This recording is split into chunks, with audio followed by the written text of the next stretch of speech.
പിന്നെ സ്ഥിരമായി മുടി കൊഴിച്ചിലുണ്ടെങ്കിൽ നിങ്ങൾ നിർബന്ധമായും ചെയ്യേണ്ട ഒരു ടെസ്റ്റാണ് vitamin D level.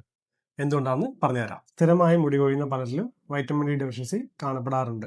Vitamin D മുടി വളരുന്ന ഹെയർ ഫോളിക്കിൾസിന്റെ ഗ്രോത്ത് സൈക്കിൾ പ്രധാന പങ്ക് വഹിക്കുന്നു. വൈറ്റമിൻ ഡി കുറയുമ്പോൾ ഹെയർ ഫോളിക്കിൾസിന്റെ സാധാരണ വളർച്ചാ ചക്രം തകരുകയും റെസ്റ്റിംഗ് ഫേസിലേക്ക് കടക്കുകയും ചെയ്യും. ഇതിന്റെ ഫലമായിട്ട് ദിവസേന കൊഴിയുന്ന മുടിയുടെ വർധനവുണ്ടാവാം. ഒരു പ്രധാന കാര്യം, വൈറ്റമിൻ ഡി കുറവ് പരിഹരിക്കാതെ ഹെയർ ഓയിൽ, സീറം, ഷാംപൂ ഇതൊക്കെ ഉപയോഗിച്ചാലും പ്രതീക്ഷിച്ച ഫലം ലഭിക്കണമെന്നില്ല. കാരണം യഥാർത്ഥ പ്രശ്നം ചിലപ്പോൾ തലമുടിയിലല്ല, ശരീരത്തിനുള്ളിലായിരിക്കും. ഇതിൽ ഇത് മാറാൻ എന്ത് ചെയ്യണം?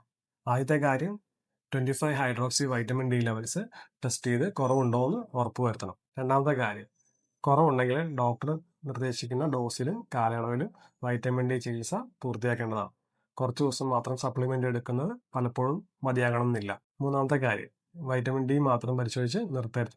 സ്ഥിരമായ ഹെയർ ഫോൾ ഉള്ളവരാണെങ്കിൽ ഫെറിറ്റിന്, വൈറ്റമിൻ ബി12, iron deficiency, thyroid problems, hormone deficiency തുടങ്ങിയ മറ്റ് പ്രശ്നങ്ങളും ആവശ്യമെങ്കിൽ പരിശോധിക്കണം. Loose pattern, diet, stress, thyroid, ferritin, scalp pattern, അതേപോലെ ഹോർമോൺ ഫാക്ടേഴ്സ് എന്നിവയെല്ലാം വിലയിരുത്തിയ ശേഷമാണ് ഞാൻ ചികിത്സ തീരുമാനിക്കാറ്.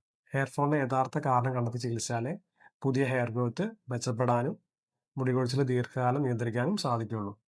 നിങ്ങൾ ഇതുവരെ വൈറ്റമിൻ ഡി ടെസ്റ്റ് ചെയ്തിട്ടുണ്ടോ? വാല്യൂസ് കമൻറ്റിൽ എഴുതും. അടുത്ത വീഡിയോയിൽ സ്ഥിരമായ ഹെയർ ഫോൾ ഉള്ളവർ നിർബന്ധമായി ചെയ്യേണ്ട 5 ബ്ലഡ് ടെസ്റ്റുകൾ പറഞ്ഞു തരാം.